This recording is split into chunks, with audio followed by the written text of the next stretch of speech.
L'info éco avec Capital.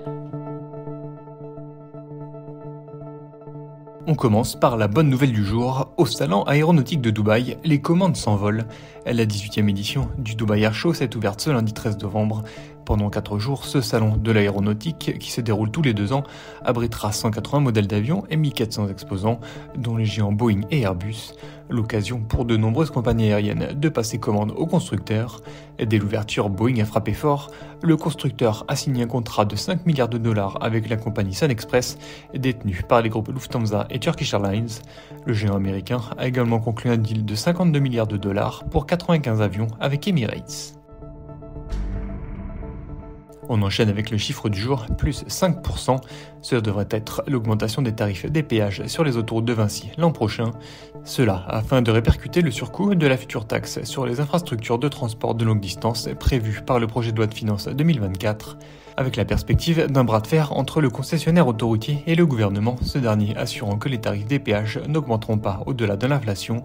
Cela va se jouer sur le terrain de la justice administrative constitutionnelle, promet le président de Vinci Autoroute.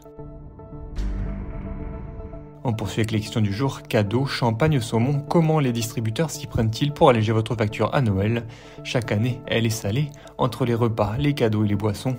Et pour l'édition 2023, avec une inflation qui persiste à hauteur de 5% sur ces articles festifs, les choses ne vont malheureusement pas s'arranger. Alors, pour ne pas gâcher la fête, les magasins, soucieux de préserver leur vente, mettent en place des dispositifs pour contenir les dépenses des consommateurs.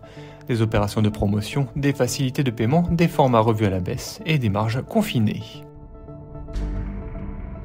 Et pour terminer, la mauvaise nouvelle du jour, dans leur accord trouvé vendredi 10 novembre sur de nouvelles règles d'assurance chômage pour 2024, les partenaires sociaux prévoient de modifier le mode de calcul des allocations. L'idée serait de lisser le nombre de jours indemnisables par l'assurance chômage chaque mois. En clair, quel que soit le nombre de jours dans le mois, un allocataire percevrait l'équivalent de 30 indemnités journalières. Une nouveauté qui reviendrait réduire les droits des demandeurs d'emploi sur une année pleine, puisqu'aujourd'hui, ils touchent un montant mensuel correspondant au nombre de jours dans le mois, soit l'équivalent de 30 ou 31 allocations journalières de manière générale. C'était l'info éco avec Capital.